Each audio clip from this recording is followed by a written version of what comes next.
Calicut University BCom BBA 5th semester exams ആണ് നമുക്ക് next വരാനുള്ളത്. അതിനു വേണ്ടിയിട്ട് കഴിഞ്ഞ ദിവസം നമ്മളൊരു നല്ല സ്റ്റഡി പ്ലാൻ അപ്ലോഡ് ചെയ്തിട്ടുണ്ടായിരുന്നു. അതിൽ ഏറ്റവും കൂടുതൽ നമ്മൾ എടുത്ത് പറഞ്ഞൊരു കാര്യം, ഏതൊരു സബ്ജക്ട് പഠിക്കുന്നതിനേക്കാൾ മുമ്പ് അതിനെ സ്മാർട്ടായി എങ്ങനെ അപ്രോച്ച് ചെയ്യണം എന്നുള്ളതാണ്.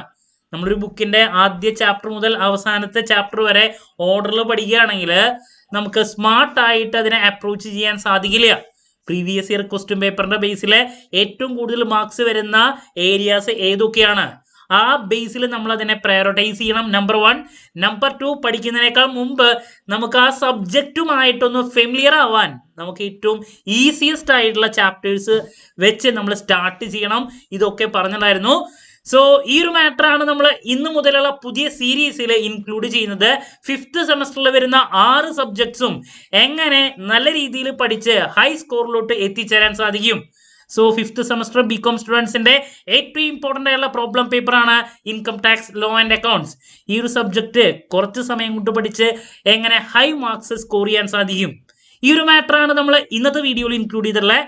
വീഡിയോയിലോട്ട് പോണേക്കാൾ മുമ്പ് പറയാനുള്ളത്, നമ്മുടെ സ്ഥാപനം ബികോം BBA സ്റ്റുഡൻസിന് എക്സാം ഓറിയന്റഡ് ആയിട്ട് ഓൺലൈൻ കോച്ചിങ് പ്രൊവൈഡ് ചെയ്യുന്ന സ്ഥാപനമാണ്. എല്ലാ സെമസ്റ്ററിലെയും ക്ലാസ്സസ് അവൈലബിൾ ആണ്. വീഡിയോ ക്ലാസിന്റെ റെക്കോർഡും ആക്സസ് ചെയ്യാൻ സാധിക്കും. അതുകൊണ്ട് തന്നെ എപ്പോൾ വേണമെങ്കിലും പഠിച്ച് ഡൗട്ട് ഉള്ളത് ചോദിക്കുകയും ചെയ്യാം. 5th സെമസ്റ്റർ ബികോമിലെ 3 പ്രോബ്ലം പേപ്പേഴ്സ് ആയിട്ടുള്ള income tax, accounting for management, financial management, ഈ 3 സബ്ജക്ട്സിന്റെയും ക്ലാസ്സസ് അവൈലബിൾ ആണ് കേട്ടോ. So this is Kiran CS. Once again welcome back to KCS classes.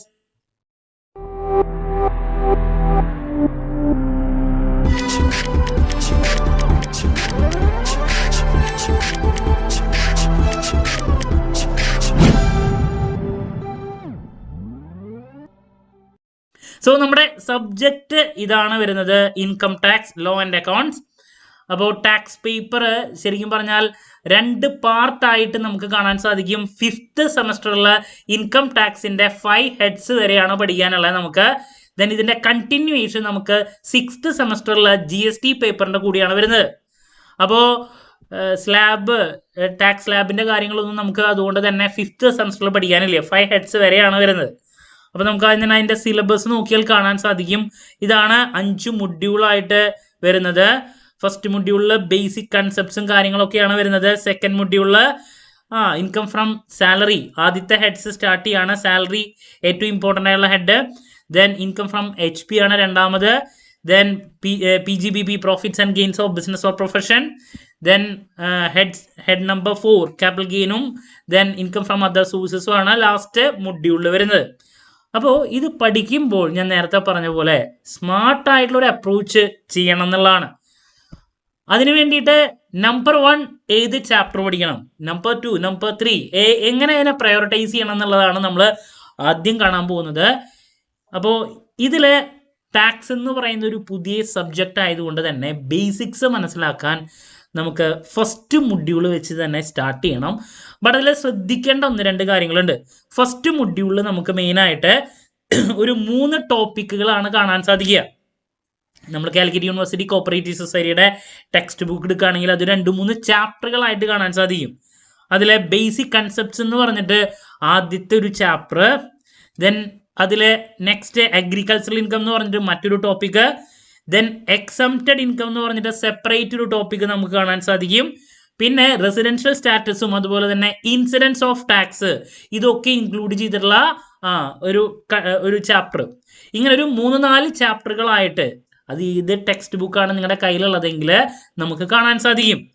അപ്പോൾ ഇതിൽ എക്സാമിന് തീരെ വരാത്ത 1-2 ഏരിയാസ് എന്ന് പറയുന്നത് അഗ്രികൾച്ചറൽ ഇൻകത്തിനെ പറ്റിയിട്ടുള്ള കാര്യങ്ങൾ, എക്സംപ്റ്റഡ് ഇൻകം എന്ന് പറയുന്നത് തിയറിക്ക് ചിലപ്പോൾ വരാറുണ്ട് എന്നുള്ള ഒരൊറ്റ കാര്യം മാത്രമാണ്. ഒരുപാട് കാര്യങ്ങൾ നമുക്കിവിടെ കാണാൻ സാധിക്കും. അപ്പോൾ പഠിക്കുമ്പോൾ സബ്ജക്റ്റ് അറിയാൻ വേണ്ടിയിട്ട് ബേസിക് കൺസെപ്റ്റ്സ് എന്താണ്, ആരാണ് assessee, then different types of assessee, അതുപോലെ തന്നെ previous year, assessment year, then basic exemptions to the rule of previous year, then എന്താണ് ബേസിക് ടേമുകളുണ്ട്, gross total income, total income. അപ്പോൾ ഇങ്ങനെ മാക്സിമം മാർജിനൽ റേറ്റ്, ഇങ്ങനെ basic ടേംസും എന്താണ് ടാക്സ് എന്ന് പറയുന്ന സബ്ജക്റ്റ്, ഇതൊക്കെ നമുക്ക് ആദ്യം കാണാൻ സാധിക്കും. പേഴ്സൺ ആരാണ്, ഇതൊക്കെ ആദ്യം പഠിച്ചു വയ്ക്കുക. കണ്ടോ, assessee, person, assessment year, previous year, gross total income, maximum marginal rate of tax. Then അതിനുശേഷം residential status, incidence of tax. ഇത്ര കാര്യങ്ങൾ നിങ്ങൾ ആദ്യം പഠിക്കണം. അപ്പോഴും നമുക്ക് ടാക്സിനെ പറ്റിയുള്ള കാര്യങ്ങളൊക്കെ മനസ്സിലായി തുടങ്ങും. ഇതാണ് സബ്ജക്റ്റ് എന്നുള്ളത്. ഇത് പഠിക്കാൻ അധികം സമയം വേണ്ട. ഒരൊറ്റ ക്ലാസ് നമ്മുടെ എക്സാം ഓറിയൻറ്റഡ് ആയിട്ടുള്ള ക്ലാസ് പ്രൊവൈഡ് ചെയ്യുമ്പോൾ ഒരൊറ്റ സെഷൻ 1 മണിക്കൂർ 1.25 മണിക്കൂർ കൊണ്ട് നമ്മൾ ഈ പരിപാടി മുഴുവനായിട്ട് അവസാനിപ്പിക്കും. കുട്ടികൾക്ക് അതുകൊണ്ട് തന്നെ കുറച്ച് സമയം കൊണ്ട് തന്നെ കാര്യങ്ങൾ കിട്ടും. പിന്നെ ഇതിലെ 2 മാർക്സിൻ്റെ ഒരുപാട് തിയറി വരാറുണ്ട്. 5 മാർക്കിൻ്റെ ഒരു തിയറി ചോദ്യം. അതുപോലെ തന്നെ പ്രോബ്ലം ആയിട്ട് റെസിഡൻഷ്യൽ സ്റ്റാറ്റസിൻ്റെ പ്രോബ്ലമോ അതല്ലെങ്കിൽ ഇൻസിഡൻസ് ഓഫ് ടാക്സിൻ്റെ ഒരു പ്രോബ്ലമോ ആണ് നമുക്ക് ആദ്യത്തെ ഈ ഒരു മൊഡ്യൂളിൽ നിന്ന് വരാറ്. ഓക്കെ, അപ്പോൾ ഇങ്ങനെ അപ്രോച്ച് ചെയ്യുക. ഫസ്റ്റ് മൊഡ്യൂൾ തന്നെ ആദ്യം പഠിക്കണം. അഗ്രികൾച്ചറൽ ഇൻകം, എക്സംപ്റ്റഡ് ഇൻകം നിങ്ങൾ ടച്ച് ചെയ്യണമെന്നില്ല. എക്സംപ്റ്റഡ് ഇൻകം തിയറി ആയിട്ട് വരാറുണ്ട്. അതിൽ നോക്കിക്കഴിഞ്ഞാൽ ഒരുപാട് ഇൻകംസ് എക്സംപ്റ്റഡ് ആയിട്ടുള്ളത് കാണാൻ പറ്റും. നിങ്ങൾക്ക് വേണമെങ്കിൽ ഒരു 3-4 എണ്ണം നോക്കി വെക്കാം. 2 മാർക്കിൻ്റെ ഒക്കെ വരാണെങ്കിൽ എഴുതാൻ. അതല്ലാണ്ട് മറ്റൊരു സ്കോപ്പ് അതിന് നമ്മൾ വെക്കുന്നില്ല. അപ്പോൾ ഇങ്ങനെ ആദ്യം നിങ്ങൾ ഈ കാര്യങ്ങളാണ് പഠിക്കേണ്ടത്. ഇതിന് ശേഷം ഒരു കാരണവശാലും ഞാൻ പറയില്ല ഫസ്റ്റ് ഹെഡായിട്ടുള്ള സാലറി വെച്ച് പഠിക്കാൻ. കാരണം എക്സാം ഓറിയൻറ്റഡ് ആയിട്ട് പഠിക്കുമ്പോൾ നെക്സ്റ്റ് നിങ്ങൾ സാലറി വെച്ച് പഠിക്കുകയാണെങ്കിൽ സാലറി വലിയൊരു ടോപ്പിക്കാണ്. ഒരുപാട് സമയം വേണം. പല കുട്ടികളും ടാക്സ് ലാസ്റ്റ് മൊമെൻറ്റിലൊക്കെ പഠിക്കുമ്പോൾ ആദ്യത്തെ ചാപ്റ്റർ കഴിഞ്ഞ് സാലറിയിലോട്ടാണ് പോകുന്നതെങ്കിൽ ഒരുപാട് പഠിക്കാനുണ്ട്. അതിൽ നിന്ന് 3 പാർട്ടിലും ചോദ്യങ്ങൾ വരും. എസ് എ ഉണ്ടാവും, 5 മാർക്സ് ചോദ്യം ഉണ്ടായിരിക്കും. അതുപോലെ തന്നെ നമുക്ക് 2 മാർക്സിൻ്റെ ചോദ്യങ്ങളുണ്ടായിരിക്കും. ബട്ട് നിങ്ങൾ മനസ്സിലാക്കണം, ചെറിയൊരു ചാപ്റ്റർ അടുത്ത ഹെഡായിട്ടുള്ള 2ാമത്തെ head income from house property വരുന്നുണ്ട്. ഈ 3 പാർട്ടിലും സെയിം പ്രപ്പോർഷനിൽ തന്നെ ചോദ്യങ്ങൾ നമുക്ക് ഹൗസ് പ്രോപ്പർട്ടിയിൽ നിന്ന് വരുന്നുണ്ട്. അപ്പോൾ കുറച്ച് പഠിച്ച് കൂടുതൽ മാർക്ക് നേടാനല്ലേ പലപ്പോഴും സ്മാർട്ടായിട്ടുള്ളൊരു അപ്രോച്ചിൽ പറയുന്നത്. അപ്പോൾ നിങ്ങൾ ഫസ്റ്റ് മൊഡ്യൂള് ഈ പറയുന്ന കാര്യങ്ങൾ പഠിച്ചതിന് ശേഷം 5 ഹെഡ്സിലെ 2ാമത്തെ ഹെഡായിട്ടുള്ള ഇൻകം ഫ്രം ഹൗസ് പ്രോപ്പർട്ടി പഠിക്കുക. ഒരൊറ്റ സെഷൻ മതി കൺസെപ്റ്റ് കിട്ടാൻ. ആ ഒരു ഫോമാറ്റ് പഠിക്കാൻ വളരെ ഈസിയാണ്. ഗ്രോസ് ആനുവൽ വാല്യൂ കാണാം. അതിൽ നിന്ന് അൺറിയലൈസ്ഡ് മുനിസിപ്പൽ ടാക്സ് അഡ്ജസ്റ്റ് ചെയ്യുന്നു, ആനുവൽ വാല്യൂ കിട്ടുന്നു. ഡിഡക്ഷൻ അണ്ടർ സെക്ഷൻ 24 പ്രകാരം 3 ഡിഡക്ഷൻസ്. സ്റ്റാൻഡേർഡ് ഡിഡക്ഷൻ 24ൽ 30% of annual value, previous year interest on loan കുറയ്ക്കുന്നു, അരിയർ ഇൻട്രസ്റ്റിന്റെ 1/5 അഡ്ജസ്റ്റ് ചെയ്യണു. പിന്നെ ചെറിയ ചെറിയ അഡ്ജസ്റ്റ്മെന്റ്സ് 1-2 നോക്കിക്കഴിഞ്ഞാൽ ആ ഫോമാറ്റ് മനസ്സിലാക്കി കഴിഞ്ഞാൽ HP ഒറ്റ സെഷൻ കൊണ്ട് തന്നെ നമുക്ക് പഠിച്ച് അവസാനിപ്പിക്കാൻ പറ്റും. അപ്പോൾ വളരെ എളുപ്പമുള്ളൊരു ഹെഡാണ്. അപ്പോൾ സ്മാർട്ട് സ്റ്റഡിക്ക് ഏറ്റവും നിങ്ങൾ ചെയ്യേണ്ട ഒരു കാര്യം ഫസ്റ്റ് മൊഡ്യൂൾ കഴിഞ്ഞാൽ നമ്മുടെ മൊഡ്യൂൾ നമ്പർ 3 2ാമത്തെ ഹെഡായിട്ടുള്ള ഇൻകം ഫ്രം ഹൗസ് പ്രോപ്പർട്ടി പഠിക്കുക. ഇതിന് ശേഷം നെക്സ്റ്റ് നിങ്ങൾ ഫോക്കസ് കൊടുക്കേണ്ടത് ക്യാപിറ്റൽ ഗെയിനിലോട്ടാണ്. സോ ക്യാപിറ്റൽ ഗെയിനിൻ്റെ പ്രത്യേകത ഇതുപോലെ തന്നെ ചെറിയൊരു മൊഡ്യൂളാണ്. അതിൽ നിന്ന് നമുക്ക് 5 മാർക്സ് ചോദ്യങ്ങൾ, 2 മാർക്സ്, ചില സമയത്ത് എസ് എ, കാരണം 4 എസ് എ വരുന്നുണ്ടേ. അപ്പോൾ അതുകൊണ്ട് തന്നെ 4 ഹെഡ്സിൽ നിന്ന് എല്ലാം നമുക്ക് ചോദ്യങ്ങൾ വരാം. അതർ സോഴ്സ് ഒഴിച്ച് ബാക്കി ചിലപ്പോൾ 4 ഹെഡ്സിൽ നിന്നും ചോദ്യങ്ങൾ വരാനുള്ള സാധ്യതയുണ്ട്. അപ്പോൾ അതുകൊണ്ട് തന്നെ നമുക്ക് ക്യാപിറ്റൽ ഗെയിനിൽ നിന്നും ചോദ്യങ്ങൾ കൂടുതൽ പ്രതീക്ഷിക്കാം. അപ്പോൾ HP കഴിഞ്ഞാൽ നിങ്ങൾക്ക് കുറച്ച് പഠിച്ച് കൂടുതൽ മാർക്ക് സ്കോർ ചെയ്യാൻ സാധിക്കുന്ന മൊഡ്യൂൾ അല്ലെങ്കിൽ ടോപ്പിക് എന്ന് പറയുന്നത് 5th മൊഡ്യൂളിലെ ക്യാപിറ്റൽ ഗെയിൻ ആണ്. ഇത് ഓർഡറിൽ തന്നെ പഠിക്കണമെന്നൊന്നുമില്ല. 5 ഹെഡ്സ് മനസ്സിലാവുണ്ടോ? അപ്പോൾ ക്യാപിറ്റൽ ഗെയിൻ, ക്യാപിറ്റൽ അസെറ്റ് മേടിക്കുന്നത് ക്യാപിറ്റൽ ഗെയിൻ്റെ കാൽക്കുലേഷൻ എന്ന് പറയണമെങ്കിൽ വളരെ ഈസിയാണ്. സാധാരണക്കാർക്ക് മനസ്സിലാക്കാൻ സാധിക്കുന്ന ഒരു പരിപാടിയാണ്. സെയിൽ കൺസിഡറേഷൻ, വിറ്റ വില, മേടിച്ച വില, ഡിഫറൻസ്, ക്യാപിറ്റൽ ഗെയിൻ, ഇൻഡെക്സേഷൻ ഉണ്ടെങ്കിൽ അത് ചെയ്യാം. Short time capital gain, long time capital ഗെയിൻ്റെ കാൽക്കുലേഷൻ ഏതൊരു വ്യക്തിക്കും ഈസി ആയിട്ട് മനസ്സിലാക്കാൻ പറ്റുന്ന കൺസെപ്റ്റാണ്. ഒരൊറ്റ സെഷൻ കൊണ്ട് തന്നെ മൊത്തം അവസാനിപ്പിക്കാൻ സാധിക്കും. So that's about capital gain. Next പഠിക്കേണ്ടത് അതുകൊണ്ട് തന്നെ ക്യാപിറ്റൽ ഗെയിൻ ആണ്.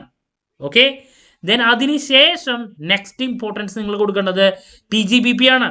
Profits and gains of business or profession. ഞാൻ പറഞ്ഞു 3 പാർട്ടിലും ചോദ്യങ്ങൾ പ്രതീക്ഷിക്കാൻ സാധിക്കുന്നതാണ് PGBP. ഒരൊറ്റ ഫോമാറ്റ്. മിക്കതും ബിസിനസ്സാണ് കൂടുതൽ കണ്ടുവരാറ്. ബിസിനസിന്റെ ഓപ്പോസിറ്റ് ആണ് പ്രൊഫഷൻ. ഒറ്റ ഫോമാറ്റ് മനസ്സിലാക്കുക. ഏത് പ്രോബ്ലം വന്നാലും നമുക്ക് ചെയ്യാൻ കിട്ടും. അതിൽ ഡിപ്രീസിയേഷൻ എന്ന് പറഞ്ഞിട്ട് അഡീഷണൽ ആയിട്ടുള്ള ഒരു ടോപ്പിക്ക് നമുക്ക് കാണാനും സാധിക്കും. ബുക്കിൽ നോക്കിക്കഴിഞ്ഞാൽ ഒരുപാട് കാര്യങ്ങൾ നമുക്ക് കാണാം. ബട്ട് അതിനെ എക്സാം ഓറിയൻറ്റഡ് ആയിട്ട് മാറ്റി ആ ഫോമാറ്റ് മനസ്സിലാക്കി ബിസിനസ് ഓഫ് പ്രൊഫഷന്റെ എന്തൊക്കെയാണ് ഡിസലൗഡ് ആഡ് ചെയ്യേണ്ടത്, ലെസ് ചെയ്യേണ്ട ഐറ്റംസ് ഏതൊക്കെയാണ് ഒന്ന് മനസ്സിലാക്കി കഴിഞ്ഞാൽ ഏത് പ്രോബ്ലംസ് നമുക്ക് വർക്കൗട്ട് ചെയ്ത് അല്ലെങ്കിൽ കിട്ടുന്നുള്ളതാണ്. അതിന് നേരെ ഓപ്പോസിറ്റ് ആണ് പ്രൊഫഷന്റെ calculation. So that's about. Next നിങ്ങൾ ചെയ്യേണ്ടത് എന്താണ്, ബിസിനസ് ഓഫ് പ്രൊഫഷൻ ആണ്. അപ്പോൾ ആദ്യം ബേസിക്സ് കഴിഞ്ഞ് കഴിഞ്ഞിട്ടുണ്ടെങ്കിൽ നമ്മൾ HP പോയി. ഞാൻ പറഞ്ഞപ്പോൾ ഫസ്റ്റ് മൊഡ്യൂള്, പിന്നെ HP, രണ്ടാമത് HP, മൂന്നാമത് ഞാൻ പറഞ്ഞു ക്യാപിറ്റൽ ഗെയിൻ, ദെൻ നാലാമത് PGBP, അതിൽ ഡിപ്രീസിയേഷൻ സെപ്പറേറ്റ് 5 മാർക്കിൻ്റെ വരാം. അഞ്ചാമത് നിങ്ങൾ അതർ സോഴ്സിലോട്ട് പോകാം. അതർ സോഴ്സ് വളരെ ഈസിയാണ്, ചെറിയൊരു ടോപ്പിക്കാണ്, 4 ഹെഡ്സും അല്ലാണ്ട് വരുന്ന ബാക്കി കാര്യങ്ങളാണ് അതർ സോഴ്സിൽ വരുന്നത്. അപ്പോൾ അതർ സോഴ്സ് പഠിച്ച് അവസാനിപ്പിക്കാനും അധികം സമയം അവിടെ വേണ്ടി വരില്ല. ഓക്കെ, സിമ്പിൾ പ്രോബ്ലംസ് മാത്രമാണ് അതർ സോഴ്സിൽ വരിക. 2 മാർക്സ് 5 മാർക്സ് ചോദ്യങ്ങളാണ് കൂടുതൽ വരാറ്. അതുകൊണ്ട് തന്നെ വേഗം അവസാനിപ്പിക്കാൻ സാധിക്കും. ഇതൊക്കെ കഴിഞ്ഞ് നിങ്ങൾ സാലറിയിലോട്ട് പോയാൽ മതി. പലപ്പോഴും കുട്ടികൾ ഞാനീ പറയണ കേൾക്കുമ്പോൾ അതെങ്ങനെ ശരിയാവുക, ആദ്യത്തെ ഹെഡ് സാലറി അല്ലേ, ആ ഓർഡറിൽ പഠിക്കണമെന്ന് ഒരു നിർബന്ധമില്ല. കാരണം എന്താ, നമുക്ക് ഇവിടെ ഒന്നാമത് ഗ്രോസ് ടോട്ടൽ ഇൻകം കാൽക്കുലേഷനൊക്കെ നമുക്ക് അടുത്ത സെമസ്റ്ററിൽ പഠിക്കാനുള്ളൂ. സോ നിങ്ങൾ ഈ ഓർഡറിൽ തന്നെ പഠിക്കണമെന്ന് ഒരു നിർബന്ധവും ഇല്ല. സോ അതർ സോഴ്സ് നിങ്ങൾ 5ാമതായി പഠിക്കുക, അതർ സോഴ്സ്. ദെൻ അതിനുശേഷം 6ാമതായി മാത്രം സാലറിയിലോട്ട് പോകാം. അതല്ലെങ്കിൽ ഉണ്ടാകാറുള്ള പ്രശ്നം എന്താ, സാലറി വലിയൊരു ടോപ്പിക്കാണ്. ഒരുപാട് ഇപ്പോൾ അലവൻസിനെ പറ്റിയിട്ട് ഒരുപാട് പഠിക്കാനുണ്ട്. Fully taxable allowance, partially taxable allowance, fully exempted, പെർക്യൂസിറ്റും, അതുപോലെ കാറിൻ്റെ കാര്യങ്ങൾ, ഒരുപാട് കാര്യങ്ങളാണ് പഠിക്കാനുള്ളത്. ഗ്രാറ്റുവിറ്റി, റിട്ടയർമെൻറ്റ് ബെനിഫിറ്റുള്ള കാര്യങ്ങൾ, ഇതൊക്കെ പഠിച്ച് അവസാനിപ്പിക്കുമ്പോഴേക്കും ഓർഡറിൽ പഠിക്കുമ്പോൾ ഫസ്റ്റ് ചാപ്റ്റർ കഴിഞ്ഞ് നമ്മൾ സെക്കൻഡ് ചാപ്റ്റർ സാലറിക്ക് വേണ്ടിയിട്ട് മാറ്റി വയ്ക്കുക. കുട്ടികളുടെ അടുത്ത് എന്താ ഈ ടാക്സ് പഠിത്തമെന്ന് ചോദിച്ചിട്ടുണ്ടെങ്കിൽ ഒന്നായിട്ടില്ലേ സെക്കൻഡ് ചാപ്റ്ററിൽ നിൽക്കുക. എന്നിട്ട് എക്സാമിൻ്റെ സമയമാകുമ്പോൾ ചിലപ്പോൾ സാലറി എങ്ങനെയെങ്കിലുമൊക്കെ അവസാനിപ്പിച്ച് HP അവിടേക്ക് എത്തിയിട്ടുണ്ടാവും. then എക്സാമിന് പോകുന്നു, ആകെ ഒരു 2-3 ടോപ്പിക്കുകൾ മാത്രമേ അറിയുന്നുള്ളൂ. അതുകൊണ്ട് തന്നെ മാർക്സ് അവിടെ സ്കോർ ചെയ്യാൻ പറ്റുന്നില്ലേ. നേരെ മറിച്ച് കുറച്ച് പഠിച്ച് കൂടുതൽ സ്കോർ ചെയ്യാൻ പറ്റുന്ന ചാപ്റ്റേഴ്സ് അപ്പുറത്തുണ്ട്. അതാണ് നമ്മൾ നേരത്തെ പറഞ്ഞേ, നമുക്ക് സബ്ജക്റ്റുമായിട്ടൊരു ഫെമിലിയർ ആവാൻ വേണ്ടിയിട്ട് ബേസിക് കണ്ടന്റ് ആദ്യം നോക്കാം. HP കുറച്ച് പഠിച്ച് കൂടുതൽ മാർക്ക്, ക്യാപിറ്റൽ ഗെയിൻ കുറച്ച് പഠിച്ച് കൂടുതൽ മാർക്ക്, നല്ല സുഖല്ലേ. ദെൻ PGBPയുടെ പ്രത്യേകത ചാപ്റ്റർ വലുതാണെങ്കിലും എന്താ ഫോമാറ്റ് പഠിച്ചാൽ എന്തും കിട്ടും എന്നുള്ളതാണ്. ദെൻ അതിനുശേഷം അതർ സോഴ്സും സാലറിയിലോട്ട് പോവുക. സാലറി 3 പാർട്ടിലും വരണം തന്നെയാണ്, ബട്ട് നമുക്ക് 4 essay ടോപ്പിക്കൊക്കെ ഉള്ളതുകൊണ്ട് തന്നെ നമുക്ക് അവിടെ ഓപ്ഷൻസ് ഉണ്ടെന്നുള്ളതാണ്. അപ്പോൾ ഈ രീതിയിൽ നമുക്ക് ഇൻകം ടാക്സ് 5th സെമസ്റ്ററിലെ അപ്രോച്ച് ചെയ്യുകയാണെങ്കിൽ നേരത്തെ പറഞ്ഞ പോലെ കുട്ടികൾക്ക് ഏറ്റവും ബുദ്ധിമുട്ടായിട്ട് വരുന്നൊരു പേപ്പറാണ്. എത്ര പഠിച്ചിട്ടും തീരുന്നില്ല, കൂടുതൽ സപ്ലി വരുന്നൊരു പേപ്പർ, കൺസെപ്റ്റ് പിടി കിട്ടുന്നില്ല, അങ്ങനെ ഒരുപാട് പ്രശ്നങ്ങൾ കുട്ടികൾ എപ്പോഴും പറയുന്നതാണ്.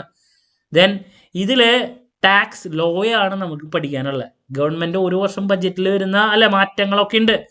അപ്പോൾ ഈ ലോ സിമ്പിളായിട്ട് മനസ്സിലാക്കി കഴിഞ്ഞാൽ വെറുതെ ആഡിങ്ങും സബ്ട്രാക്ഷനും മാത്രമാണ് ഇവിടെ ഉള്ളത്, അതല്ലാണ്ട് വേറെ പ്രശ്നങ്ങളൊന്നുമില്ല. അപ്പോൾ നമ്മൾ എക്സാം ഓറിയൻറ്റഡ് ആയിട്ട് ചിലപ്പോൾ ഒരു 10 സെഷൻ 11 സെഷൻ കൊണ്ടൊക്കെ ഈ ഒരു സബ്ജക്റ്റ് മുഴുവനായിട്ട് അവസാനിപ്പിക്കുന്നതാണ്. അപ്പോൾ എത്ര പഠിച്ചിട്ടും കിട്ടുന്നില്ല അങ്ങനെയുള്ള കുട്ടികളുണ്ടെങ്കിൽ ഡിസ്ക്രിപ്ഷൻ ബോക്സിലുള്ള എൻ്റെ വാട്സപ്പ് നമ്പറിൽ കോൺടാക്ട് ചെയ്ത് ക്ലാസ്സസ് ആക്സസ് ചെയ്യാം. എപ്പോൾ വേണമെങ്കിലും പഠിക്കാൻ സാധിക്കും, റെക്കോർഡഡ് ഉള്ളതുകൊണ്ട് തന്നെ. അപ്പോൾ ഈ ഒരു അപ്രോച്ച് നിങ്ങൾ ഫോളോ ചെയ്യുക. 40% തിയറിയും 60% പ്രോബ്ലമാണ് വരുന്നത്.